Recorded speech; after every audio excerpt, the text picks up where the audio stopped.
नमस्कार, मैं हूं अमित पालित। आप देख रहे हैं प्रहार। इस वक्त की बड़ी खबर, रूस के कजान शहर में 9/11 जैसा बड़ा हमला हुआ है। ड्रोन से बहुमंजिला इमारत को टारगेट किया गया। तेज रफ्तार में उड़ता हुआ ड्रोन इमारत से टकरा गया और हमले का वीडियो आपके सामने है और धमाका नजर आता है। देखिए, ये एक ड्रोन है जो सीधे इस ऊंची इमारत, बहुमंजिला इमारत से जाकर टकराता है और उसके बाद जोरदार धमाका होता है। रूस का ये कजान शहर है और आप जानते हैं कि कजान पिछले दिनों काफी सुर्खियों में रहा क्योंकि यहां पर ब्रिक्स सम्मेलन हुआ था। प्रधानमंत्री मोदी कजान गए थे और कजान में ही भारत ने पहली बार चीन के साथ हाई लेवल मीटिंग की थी। तो दो तस्वीरें आपके सामने हैं। 9/11 जो अमेरिका में वर्ल्ड ट्रेड टावर को निशाना बनाया गया था, आतंकवादियों ने निशाना बनाया था, उसी अंदाज में कजान में 2024 में यह हमला हुआ है और यहां एक ड्रोन को सीधे इमारत के साथ टकराते हुए देखा जा सकता है। काफी महत्वपूर्ण शहर है ये। इस वक्त आपको बता दें कि रूस और यूक्रेन के बीच लड़ाई जारी है और कई बार यूक्रेन ने ड्रोन्स का इस्तेमाल किया है रूस के अंदरूनी बड़े शहरों को टारगेट करने के लिए, जिसमें मॉस्को के बाहरी इलाके पर भी कई बार इसी तरह से ड्रोन हमले हुए हैं। हमारे साथ मनीष प्रसाद जुड़ गए। मनीष, आपके पास क्या अपडेट है? अमित, ये जो कजान का एरिया है, दरअसल यहाँ पे ब्रिक्स समिट हुआ था अक्टूबर महीने में। आपको ध्यान होगा 22 से 24 अक्टूबर को जो ब्रिक्स समिट हुआ था, उसी के पास के ये 3 मल्टी स्टोरी बिल्डिंग्स हैं, जो कि इनिशियल जानकारी के मुताबिक मॉस्को के द्वारा बताया गया है कि ये रेजिडेंशियल कॉम्प्लेक्स है। यहाँ पे यूक्रेन का कामिकाजी ड्रोन, जो कि आत्मघाती ड्रोन या सुसाइडल ड्रोन जिसे कहते हैं, वो 3 बड़ी इमारतों पे जाके टकराया और इसकी तस्वीरें कैप्चर हुई और उसके बाद तेज धमाका हुआ। इसमें अभी तक कैजुअलिटीज का जो है वो,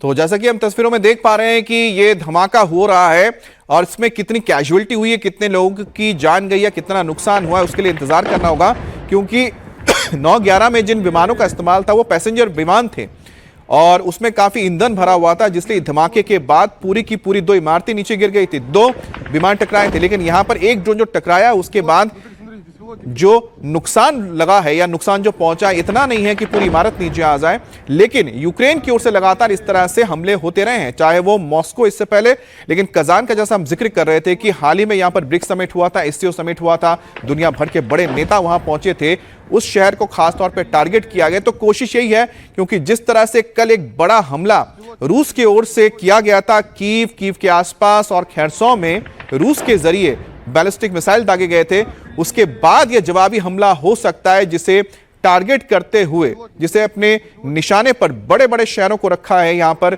यूक्रेन ने। और इस बार जो टारगेट चुना गया वो कजान था क्योंकि कजान पिछले दिनों काफी सुर्खियों में रहा है, एक कमर्शियल इलाका भी है, कमर्शियल यहां पर काफी इमारतें भी हैं। मनीष हमारे साथ जुड़ गए हैं। मनीष, कैजुअलिटीज को लेकर क्या खबर है?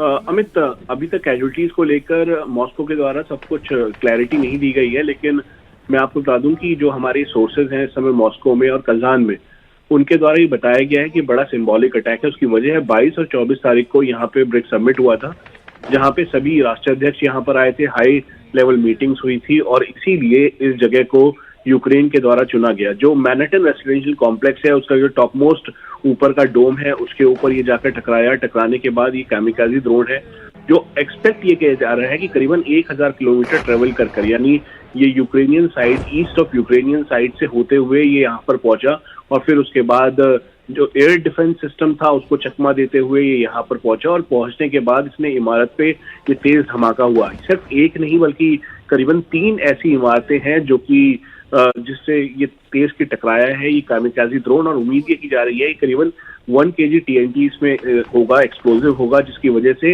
ये पेलोड के साथ आया और तेजी से यहाँ पर टकराया। और इस धमाके के साथ अभी जो कैजुअलिटीज हैं या फिर जो यहाँ पे लोगों को चोट लगी है, इंजरीज हुई है, उसको कैलकुलेट किया जा रहा है कि थोड़ी देर पहले ही ये घटना घटी है। हम आपको ये भी बता दें, ये जो पूरा एरिया है कजान का, अगर आप इसे देखते हैं तो यूक्रेनियन साइड से करीबन 800 से 1000 किलोमीटर की दूरी है इसकी। ऐसे में एयर डिफेंस को चकमा देते हुए कैमिकाजी ड्रोन यूक्रेन का, जिसे सुसाइडल ड्रोन कहते हैं, वो यहाँ पर आया। जब ये ब्रिक्स समिट हुआ था अक्टूबर महीने में, उस समय से लेकर ही यूक्रेन बहुत ही क्लियर था और ये जो इलेक्ट्रॉनिक वॉरफेयर या मॉडर्न वॉरफेयर आप इसे कह लीजिए, इसमें कैमिकाजी ड्रोन की एंट्री होने के साथ साथ ये एक स्टेप और आगे हो गया है। ये जो यूक्रेन रशिया का युद्ध है। तो इसीलिए ये बहुत ही चिंताजनक स्थिति है और अब ये कैलकुलेट किया जा रहा है कि अभी जो सिचुएशन है वो किस तरीके की है, क्या इसके साथ साथ अभी हालात है उसको कैलकुलेट किया जा रहा है। और क्या मनीष ये रिटेलिएशन है, जैसा कि कल ही जिस हमने देखा कि बड़ा हमला हुआ था रूस की ओर से, रूस ने कीव उसके आसपास के इलाके खेरसों पे बड़े हमले किए थे?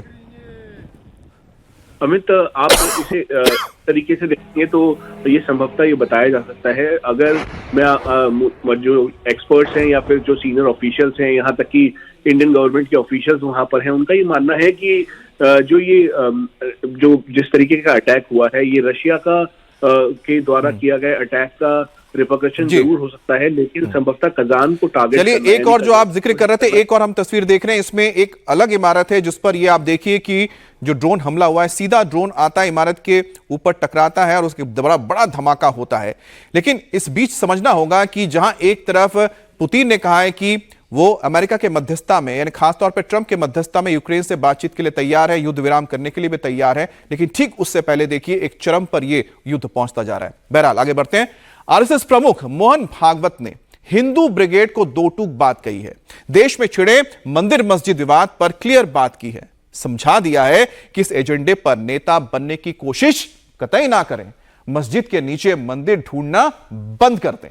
अब मोहन भागवत ने जो कहा वो ऐसा नहीं है कि पहली बार ही उन्होंने कहा है, मोहन भागवत ने यह बात पहले भी दोहराई है, लेकिन इस बार अपनी बात को बहुत ही ज्यादा साफ लहजे में समझाया है।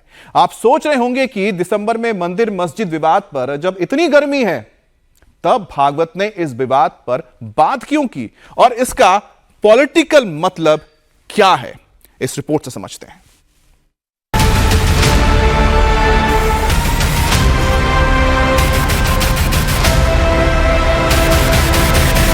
गले में भगवा गमछा, माथे पर तिलक लगाई इस युवक ने संभल की मस्जिद में घुसने की कोशिश की।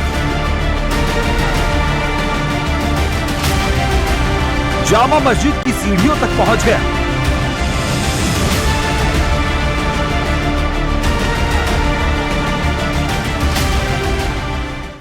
जा रही है आपको?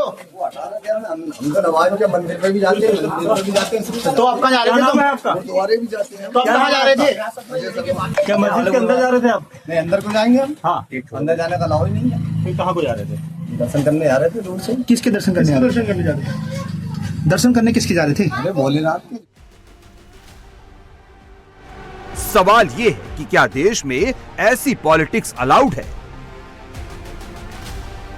हिंदू मुसलमान के नाम पर हंगामे की परमिशन है।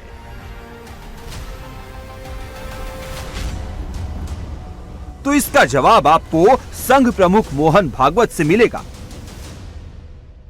असं केलं म्हणजे हिंदूमध्ये नेता होता येतं म्हणून, किंवा अतिरेकी भूतकाळाच्या ओझ्याच्या परिणामामुळे अतिरेकी तिरस्कार, द्वेष, शत्रुता, संशय याच्या पोटी रोज एक नवीन प्रकरण काढणे हे कसं चालेल? हे नाही चालणार। क्या मोहन भागवत के इस बयान ने सियासत का मध्यम मार्ग बता दिया है? जगाला आपल्याला दाखवायचं आहे की आपण सगळे एकत्र नांदू शकतो। आपल्या देशात त्याचा छोटासा प्रयोग झाला पाहिजे। क्या नया पॉलिटिकल एक्सपेरिमेंट शुरू हो चुका है या फिर शुरू होने वाला है? आपला देश आता संविधानानुसार चालतो। तिथं कोणाचं राज्य नसतं, जनता आपली प्रतिनिधी निवडून देते, जे निवडून येतील ते राज्य चालवतील, राज्य जनतेचं असतं। क्या संघ प्रमुख का संदेश हिंदू और मुसलमानों दोनों को समझ आ गया? संघ प्रमुख मोहन भागवत के बयान की टाइमिंग सबसे ज्यादा गौर करने वाली है। भागवत ने यह बयान ऐसे वक्त में दिया है जब मोदी मुस्लिम देश कुवैत जा रहे हैं। 42 साल बाद हिंदुस्तान का कोई प्रधानमंत्री इस मुस्लिम देश का टूर कर रहा है। कुवैत खाड़ी का वो देश है जहां पीएम बनने के बाद मोदी अभी तक नहीं गए। कुवैत में प्रवासी भारतीयों की आबादी करीब 10 लाख है। पीएम मोदी यहां भारतीय समुदाय को संबोधित करेंगे, लेबर कैंप का दौरा करेंगे और भारतीयों को मैसेज देंगे कि 10 लाख लोग उनकी प्राथमिकता में शामिल हैं। संघ प्रमुख के बयान की दूसरी अहम टाइमिंग मंदिर मस्जिद का विवाद है। ये बयान उस वक्त आया है जब मस्जिदों के नीचे मंदिर ढूंढने की लिस्ट लंबी होती जा रही है। हर सप्ताह या हर महीने कोई ना कोई नया मुकदमा दायर हो जाता है।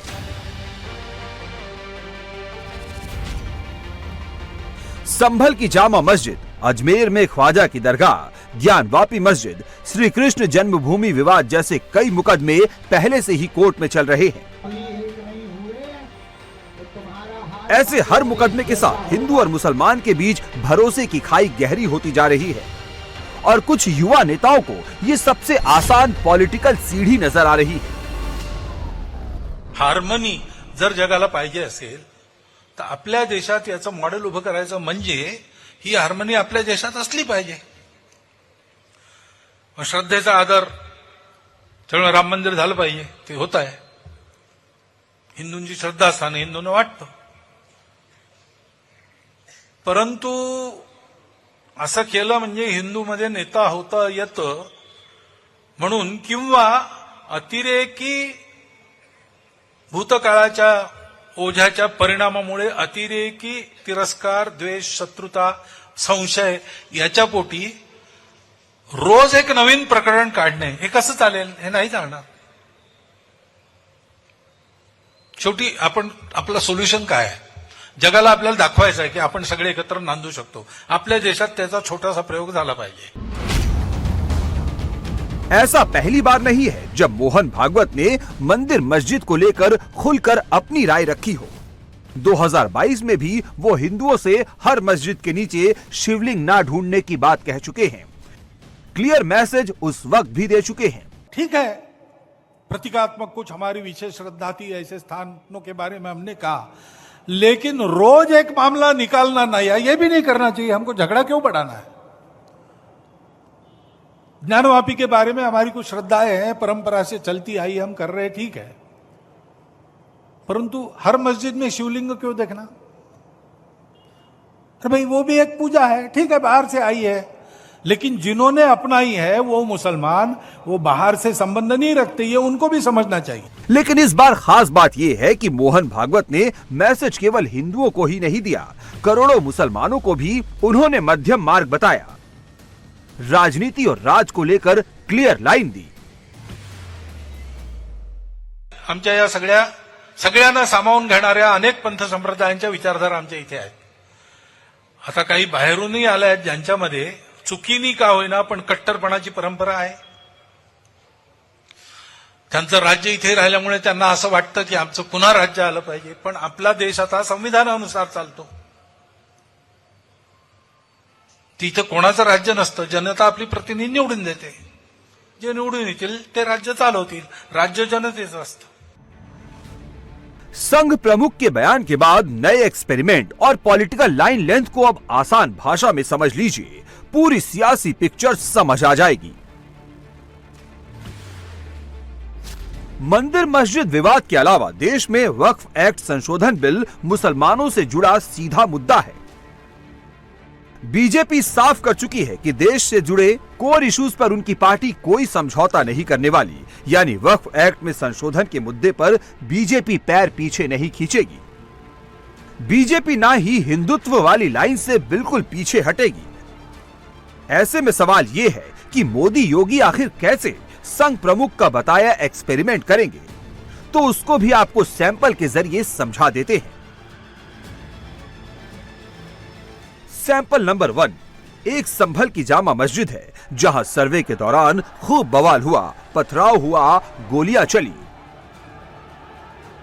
मुसलमानों को भड़काने का आरोप सांसद जियाउर रहमान बर्ग पर लगा तो एक्शन शुरू हो गया। संभल के कटिया मार मुसलमानों पर कानून का तगड़ा एक्शन हुआ। इस बार उस इलाके में भी पुलिस पहुंच गई जहां पहले जाने की सोचती ही रही थी।